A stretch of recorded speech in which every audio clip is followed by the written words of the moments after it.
Shalom les Koulam, en espérant que tout le monde va bien. Les attachés de Varach, notre petite rencontre journalière. Aujourd'hui, on va essayer d'aborder un sujet qui est essentiel, l'essentiel de la vie. Et on va expliquer, les attachés, qu'est-ce qu'on veut dire. C'est que la vie, c'est un choix. La vie, c'est un choix. C'est nous, on choisit quel est l'essentiel, comment notre vie va apparaître. Est-ce qu'elle va apparaître, notre vie, remplie de valeurs? Ça va être une vie pleine, ou ça va être une vie, vide. Vide de valeurs, vide de l'essentiel de la vie. Le but, c'est de définir c'est quoi l'essentiel de la vie. C'est ça la grande question. On va donner quelques exemples, après on va rentrer dans le fond des choses. Si par exemple, voilà, on pose une question, si par exemple, on va dans un mariage. Voilà, dans un mariage. C'est quoi mon intention quand je vais dans un mariage? Est-ce que mon intention, c'est de manger un bon repas, de danser, ce qui est important, okay, en soi-même, parce qu'on appelle ça Seudat Mitzvah, où l'essentiel c'est de participer à la Choupa, de réjouir le Khatan et la Kala, de les encourager dans leur mariage. C'est eux l'essentiel ou c'est moi l'essentiel? C'est quoi l'essentiel de cette fête-là? Un autre exemple, je me marie. Alors, une personne a le devoir de se marier, de fonder un foyer. La première mitzvah de la Torah, c'est pour vous, multipliez-vous, et roulez. Après, la Torah nous a dit qui karisha, un homme qui acquiert une femme, etc. Quelle est l'essentielle intention quand je me marie? Est-ce que mon intention, c'est de vivre une vie d'échange corporel ou bien d'organisation de la vie? Elle va travailler, je vais travailler, on va avoir une maison, on va avoir des biens matériels, etc. Ou c'est plus profond que ça? Où il y a une intention divine dans cela. L'union des Neshamot, elle doit amener peut-être quelque chose certainement, quelque chose de plus profond qu'une simple union. Troisième exemple, j'amène des enfants. Quel est le but d'amener des enfants? Quel est le but de faire comme tout le monde? Parce qu'une famille, elle doit avoir des enfants. Ouais, c'est bien, c'est vrai, une famille doit avoir des enfants, c'est bien. Mais c'est ça l'essentiel ou il y a quelque chose de plus profond? Il y a une volonté de Dieu qu'il y ait des gens qui servent Dieu, des gens qui font des enfants, qui transmettent la Torah de génération en génération. Une fois, il y avait des proches parents, un cousin à moi qui est devenu général dans l'armée d'Israël. Et dès qu'il était jeune, il s'entraînait. Je savais qu'il allait devenir quelqu'un dans l'armée.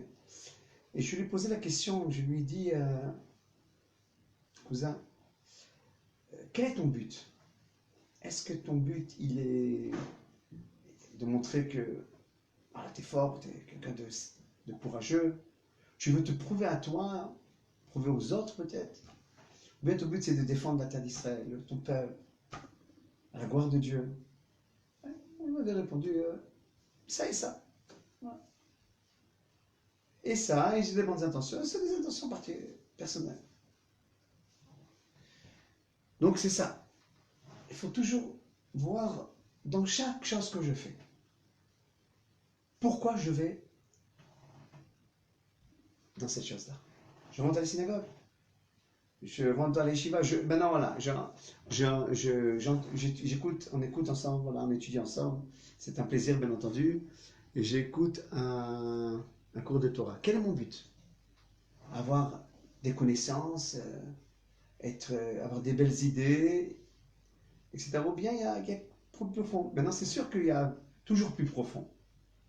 Donc mettre les kabbalistes, ils ont dit à chaque tfila, à chaque mitzvah qu'une personne fait, elle le précède d'un Leshem, Yirut, Kucha, Bichou, Shente. Je fais ça pour la gloire d'Akadosh Baruch Hu. Je fais ça pour la gloire d'Akadosh Baruch Hu. Et elle se lie à l'intention, et de là elle fait la mitzvah, tout en ayant l'intention. Bli neder, j'ai l'habitude que quand Khatan s'apprête à rentrer dans la choupa, je lui dis écoute, maintenant tu dois avoir l'intention. C'est pas un acte s'acquitter de quelque chose que tout le monde fait. C'est pas seulement ça, c'est plus que ça. Okay? Je dois avoir l'intention de tout ce que je fais. Quand tu vas te marier, tu vas mettre la bague, tu l'acquiers. Quand tu enlèves de la choupa, tu t'obliges, des obligations, etc., etc., etc. De cette manière, tu te lies à la chose. Vivre une vie avec dimension, c'est de se lier à la chose dans la pensée, dans la bouche, dans l'acte. Et tout commence par l'essentiel. Quand les choses commencent par l'essentiel, c'est une autre dimension. On dit, le Ben Ishraï, il explique à Shalom, au Zeno Betifartenu, Bala Ben Ishraï, Rabbi Yosef Chaim, surtout Ganolenu, il dit quand ils ont fait le Mishkan, quand Betzalel, on va voir dans le livre de Shemot, la construction du tabernacle. Et Betzalel, quand il a fait, Betzalel, c'est le chef d'œuvre du Mishkan. Lorsqu'il a fait le Mishkan, il lui a donné l'éternité à le Mishkan. On sait que le tabernacle a construit Moshe Rabbeinu, il est sous le monde du temple, le monde où se doit trouver le temple, jusqu'à aujourd'hui. Okay? Pourquoi il a acquis l'éternité? Et c'est le Mishkan que Betzalel, quand il a construit le Mishkan, il a construit avec une intention divine. Je vais faire descendre d'en haut une intention qui va être l'âme de la chose. Et ça promet une éternité. Parce que quand les choses se font sans intention, okay, quand les choses se font sans intention, ils n'ont pas leur éternité. Dans un exemple, on revient à l'exemple du mariage. Je ne connais pas l'intention pourquoi je dois me marier, je veux être acquitté, je veux faire comme tout le monde et créer une famille, mais je ne connais pas les intentions. Je ne connais pas les intentions. Des intentions, ou bien qu'elle a des intentions mais qui sont faibles. Par exemple, l'échange qu'un couple y suit, l'échange corporel, les choses financières, l'échange en constance, etc. Ce sont des buts faibles. Les buts faibles ne durent pas. Je me marie parce qu'elle est belle, parce qu'elle est riche, parce qu'elle a des autorités, parce qu'il a de l'argent, etc. Ça ne dure pas. Ça ne dure pas, ça s'épuise. Tout le monde vous dira que toutes ces choses-là s'épuisent. Okay? Alors qu'est-ce qu'on fait quand ça s'épuise? On se remet en question et on essaye ou bien aller vers un tzaddik et te dire écoute, vous avez construit pas avec une bonne intention, alors il faut trouver un tzaddik qui vous dire c'est quoi l'intention de chaque chose. Bien, des fois ça peut s'arrêter, mais bien entendu, comme j'ai l'habitude de dire, il n'y a pas de couple qui est raté. Il y a un couple qui n'a pas appris les vraies valeurs de la vie. Il n'y a pas une bar mitzvah ratée. On n'a pas expliqué au bar mitzvah que l'essentiel, c'est que maintenant il est rentré dans le monde des mitzvot. Il faut tout le temps que l'intention me suive. À chaque instant de la vie. Quand je vais me battre pour la parnassa, quand je vais devenir un soldat, quand je rentre à la synagogue, quand je rentre chez moi à la maison. On disait qu'il y avait un tzaddik. Il arrivait chez lui à la maison, à la porte de la maison. Il a arrangé sa cravate, il met ses costumes, il va accueillir la Shekhinah. Ses élèves lui ont dit détends-toi maintenant, tu rentres, détends-toi, qu'est-ce que tu te fais? Non, là, cette rencontre avec ma femme, elle va pas passer comme ça. Vous comprenez ce que je veux dire? C'est que quand il n'y a pas d'intention, il n'y a pas de valeur profonde, les choses s'épuisent. Et on arrive à un âge, et on arrive à même sans âge, hein, on arrive à être ennuyé de la vie. Alors qu'est-ce qu'on fait? Les moins intelligents, qu'est-ce qu'ils vont faire? Ils vont trouver toujours des buts qui ne sont pas vraiment des buts. Des buts selon leur compréhension. Bon, allez, on va renouveler une autre voiture, une autre maison, une autre truc, et après, ça va s'épuiser ça aussi. Mais quand on va dire on va se renouveler dans la tête, on va renouveler la tête, l'intention, on va renouveler. Là, ça promet tout le changement de la vie. Une fois, il y avait un ami à moi qui commence à s'épuiser d'être religieux. Ça peut arriver ça aussi, d'être épuisé d'être religieux. Je lui dis, tu sais quoi, je crois que ton étude, elle n'est pas assez profonde. Tu as besoin de te renouveler. Un tzaddik se renouvelle, mais avec des intentions beaucoup plus profondes, des buts beaucoup plus profonds. La question qu'on va poser, c'est que où on apprend les bonnes intentions. C'est ça. Où on apprend les bonnes intentions. Est-ce que les bonnes intentions, on les apprend dans la rue? L'Amérique, Hollywood, va nous décider quels sont les buts de la vie. Les Américains, les Français, les Européens, c'est eux qui vont nous dire les buts de la vie. Voilà, le but de la vie, c'est de voir du foot. Le but de la vie, c'est d'être un charmeur éternel. Le but de la vie, c'est de faire beaucoup d'argent. Sans arrêt que d'argent. Le but de la vie, c'est d'être sage sans être lié à Dieu. D'avoir des connaissances. Chacun avec son... Où tu as acquis ces intentions? Est-ce que tu as acquis ces intentions? Est-ce que tu as acquis ces intentions dans la rue, dans la télévision, dans ton iPhone? Qui t'a appris ces intentions? Quel rave? Quel conseiller? Quel psychologue? Où il a puisé ça? De sa tête? Où elle est liée sa tête? Qu'est-ce qu'elle voit toute la journée, ses yeux et sa tête?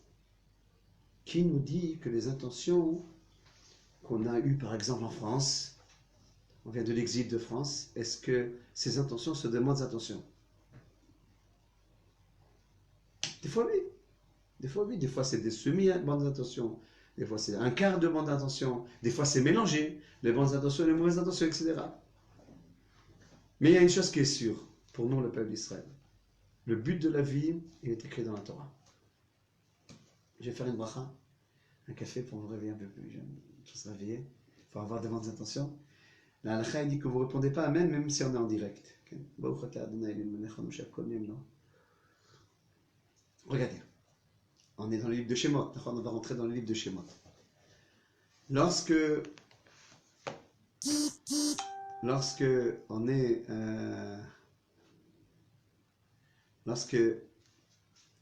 a commencé le livre de Shemot, là on s'apprête à avoir l'intention la plus vraie qui peut exister, parce qu'elle vient du constructeur du monde, de l'architecte du monde. Lorsqu'il a créé son monde, il a créé avec la vraie intention, avec le vrai chemin. Cette discussion était une discussion entre Moshe Rabbeinu et Akadosh Baruch Hu. Akadosh Baruch Hu et Moshe Rabbeinu. Akadosh Baruch Hu se dévoile à Moshe Rabbeinu et lui dire « Je t'ai choisi à toi pour délivrer le peuple d'Israël. » Maintenant, Moshe, avec toute son humilité, il lui a dit « Mais qui je suis? Et même, qu'est-ce que je vais leur dire? » Oh, il lui dit « Dieu t'a posé une bonne question. Je vois que tu es profond. Je veux savoir, est-ce qu'il y a une intention profonde à la sortie d'Égypte? Oui, je vais te répondre, je vous lis. Vayomer, Dieu répond à Moshe, Vayomer, ki yeimach, bezelechayot kanuchi shlachticha botzirecha et am Mitzrayim, tavdun et Elohim al ha'arazeh. Il y a une intention qui a été fixée, que j'ai fixée au début de la création.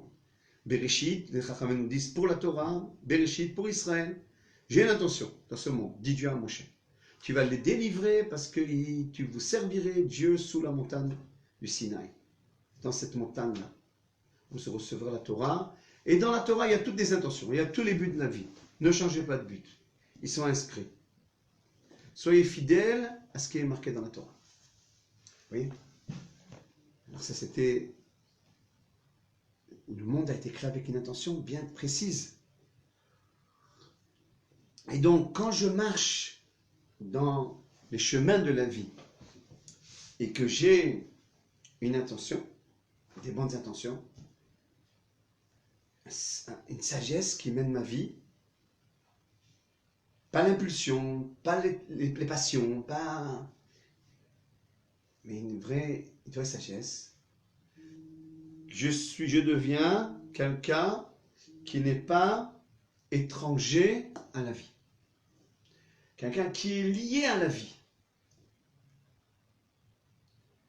Bien au contraire, quand je suis à Hollywood, ou je suis à toi à Paris, tu m'as pris dans tes bras, à ce moment-là, je deviens, et je crois que c'est le chemin, là tu es étranger vraiment du chemin. Et quand tu vas à Torah, tu te relis au chemin de la vie. Et il n'y a pas plus réussite pour la personne, il n'y a pas plus de réussite pour la personne de vivre une vie pleine qui va selon les intentions de l'architecte du monde, c'est-à-dire Akadosh Baruch Hu.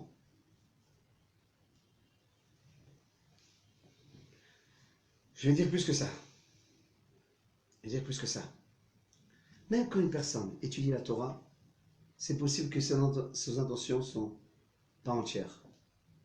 Ils sont mélangés, on a dit, les shema, pour Dieu et pour lui-même. Mais des fois, il se trompe même plus que ça. Il se trouve dans le but de la Torah. Il y a des fois des personnes qui peuvent faire de la Torah une science, des connaissances. Il y a la géographie, il y a l'histoire, il y a la philosophie, il y a des matières. Et il y a aussi la Torah. La Torah, c'est quelque chose encore qui se rajoute aux matières. Vadaï qui s'est trompé. Si tu ne comprends pas que la Torah, c'est la racine, c'est la sagesse de Dieu à travers la Torah, et tu dois te lier à cette sagesse pour la mettre en pratique dans ta vie, et elle te donne les intentions, elle te donne les vraies paroles, elle te donne les vrais gestes, etc. Si tu ne comprends pas que c'est ça, et que tu crois que c'est encore une sagesse, parce que vraiment, on peut lire oh, c'est intéressant, il y a des choses bien, il y a des choses qu'on peut utiliser dans la vie, etc. Mais tu ne te lis pas à Dieu, c'est plus la Torah de Dieu, c'est ta Torah à toi. C'est ce qu'ont voulu les philosophes. Qu'est-ce qu'ils ont fait les philosophes? Ils ont dit à Israël à un moment, étudiez la Torah, mais comme la sagesse des hommes, pas comme la sagesse de Dieu. Okay? Et des fois, mon rêve à Botaï, il y a un manque de profondeur dans ce qui est l'intention d'Akadosh Baruch Hu. Des fois, des gens, ils ont des bonnes intentions. Des bonnes intentions d'aller sur un chemin, mais ils se trompent dans les calculs de Dieu. Ils ne sont pas assez profonds. Je vous donne un exemple. On voit d'une manière claire que le chemin de Dieu en ce moment, c'est de ramener son peuple sur sa terre. On voit que c'est clair, c'est sa vie tous les jours, des gens viennent, on est presque la majorité, alors que il y a 70 ans, je ne veux même pas vous rappeler où on était. Dans quel endroit on était? On est devenu quelques milliers de juifs, des millions de juifs.